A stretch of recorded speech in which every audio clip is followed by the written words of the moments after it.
Welcome back our fans. 5. Pregnancy. General manifestations associated with pregnancy. 1. Syncope and postural hypotension, especially in the second trimester. 2. Hypertension and tachycardia in the last month. 3. Supine hypotensive syndrome. When the pregnant woman stays in a supine position, the uterus compresses the inferior vena cava and so impairs the venous return to the heart. It manifests as sudden hypotension, bradycardia, sweating, nausea and weakness. 4. May be associated with gestational diabetes. 5. Risk of teratogenicity due to drugs in the first trimester, organogenesis, and risk of dental malformation due to drugs or toxins in the second and third trimesters. Oral manifestations associated with pregnancy. 1. Pregnancy gingivitis and periodontitis, exaggerated response to local factors. 2. Pyogenic granuloma, pregnancy tumor, may start at the second month and then regresses after labor. If it didn't heal completely spontaneously, excision may be needed. 3. Increased risk of dental caries. 4. Morning sickness may cause teeth erosion and halitosis. She should be advised to rinse after the regurgitation to neutralize the acids. 5. Aphthous-like ulcers secondary to iron and folate deficiency anemia, due to increased needs and insufficient stores. Dental management of a pregnant patient. 1. Elective treatment and radiographs should be delayed till after labor. 1. Delay the periodontal routine care and emergency treatment to the second trimester. The mother is fatigued in the first and third trimesters, and the first has a risk of teratogenicity. 2. Assess blood pressure and pulse. 3. Plaque control program. 4. Radiographs should be used only when necessary. To minimize the dose, middle bite wing, or selected periapical films are preferred. Middle use faster techniques, digital imaging. Middle lead shielding, abdominal and thyroid collar. 1. Medications. Drugs may be toxic or teratogenic, or has respiratory depressive action causing fetal hypoxia and death. Ideally, drug administration should be avoided, especially during the first trimester. Topical anesthesia and LA with epinephrine are safe but used cautiously. Analgesics, paracetamol is safe. Aspirin, NSAIDs, corticosteroids and narcotic analgesics are associated with congenital defects. Antibiotics, tetracycline is avoided because it is teratogenic. Penicillins, cephalosporin, clindamycin and metronidazole are safe options. 2. Odontogenic infections should be urgently treated, due to risk of abortion secondary to sepsis. 3. The patient should not be kept in a supine position, especially during the last trimester, to avoid supine hypotensive syndrome.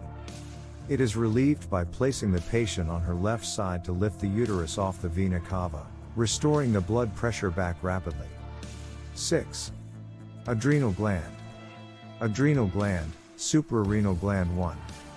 Anatomically, it is formed of 1. Cortex, secreting A. Mineralocorticoids, aldosterone, responsible for electrolyte balance. B. Glucocorticoids, cortisol. C. Sex hormones. 2. Medulla, secreting catecholamines, adrenaline and noradrenaline. Dash. Glucocorticoids, cortisol. Hypothalamic pituitary adrenal axis, HPA. Corticotropin releasing hormone, CRH by hypothalamus, stimulate. Pro-opiomelanocortin, POMC, by anterior lobe of pituitary, POMC contains AC, adrenocorticotropic hormone, stimulate.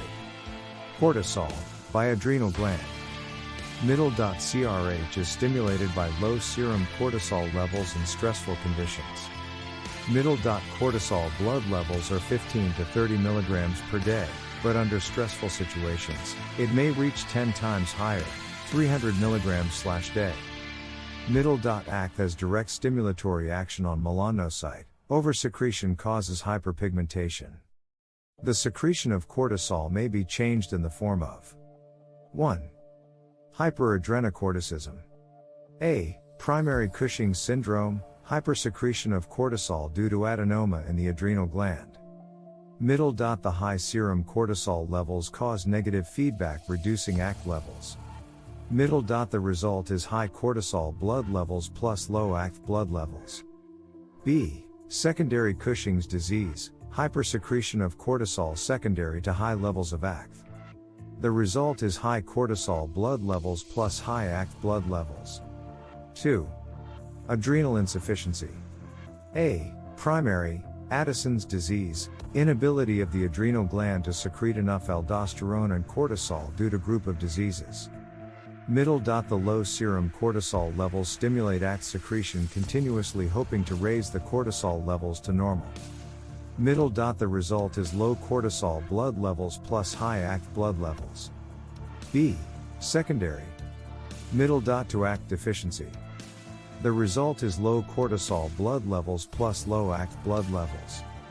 To exogenous steroid therapy. High levels of cortisone administered by the patient increases the serum cortisol level, causing negative feedback to ACT, and so the patient's adrenal gland reduces its secretion. A patient on corticosteroid therapy will have high serum steroid levels, Cushingoid features, low level of ACT, poorly functioning adrenal gland due to continuous adrenal suppression. Dental management of hyper and hyposecretion of cortisol. 1. Dental treatment performed only after the systemic condition is controlled. 2. Patients at risk for adrenal crisis should be referred to the physician for consultation. 3. The patients are highly susceptible to infection. So, A. Oral hygiene measures and preventive dental care. B. Antibiotic prophylaxis before procedures that may cause significant infection. 4.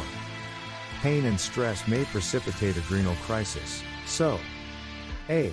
Stress reduction protocol and morning appointments, at time of the highest normal steroid serum levels. B. Profound local anesthesia and conscious sedation are used. C. For proper pain control, postoperative analgesics are crucial. 5. Consider medical complications of hyper and hypocorticism. Blood pressure should be routinely monitored.